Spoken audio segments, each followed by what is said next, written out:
So this was where we left off in the last video, and in this part of the course I will show us the two things we can't do without while writing C++ programs, and they are the cout and the cin. Now cout, just take this as out and take this as in.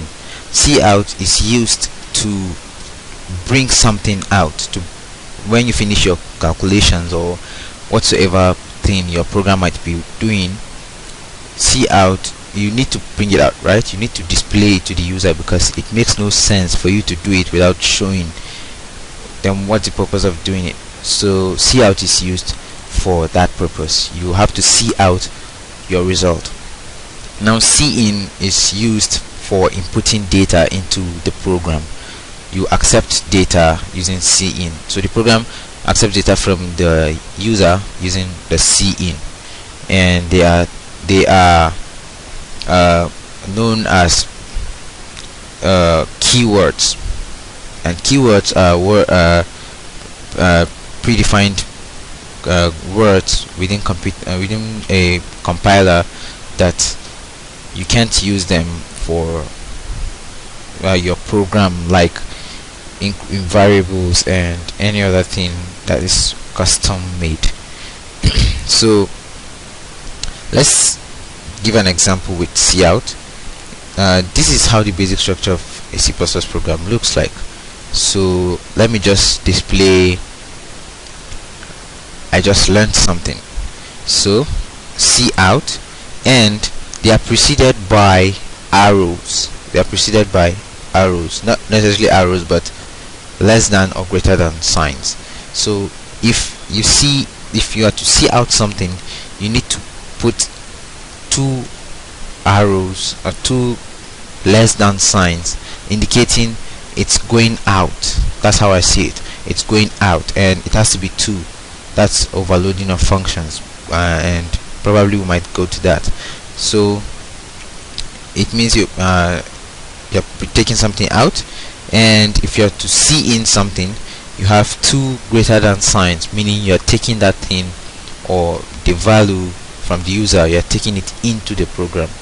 So let's see out something, or let's see in something and then see out something, or let's start from cout, which is basic. So cout, and if you are to bring out strings, there are different data types, and we shall come to that. But if you are to see out strings, and strings mean alphabets and numbers, like my name is John, those are strings. So you do them within two quotes, two quotation marks, as I just did, and each line of code ends with a semicolon, just like I've been putting here. So we are to display I just learned something. Yeah, I just learned something, and ended by this. Now the purpose of putting semicolon is to show the end of that statement, to show the execution, the end of the execution of this particular statement, that it should go to the next one, right? So now this, all things being equal, should work.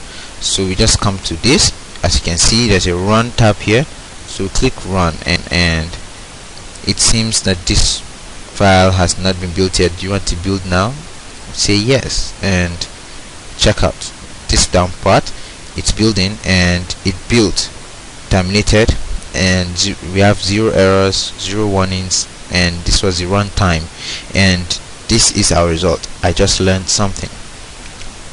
This is a function of cout. Now let's combine cout and cin. Let's say a user inputs something, and we use cin, and we say cin maybe A. Let me just use A and end with a semicolon, and it displays, okay, C in A and C out. I just learned something. Now A is nothing. We don't know A. We have never used A, but with this we would actually get an error. But the basic thing is for you to know that C in is used for inputting things and C out is used to bring out those things we have in the program. Thank you for watching this video. I'll see you in the next one.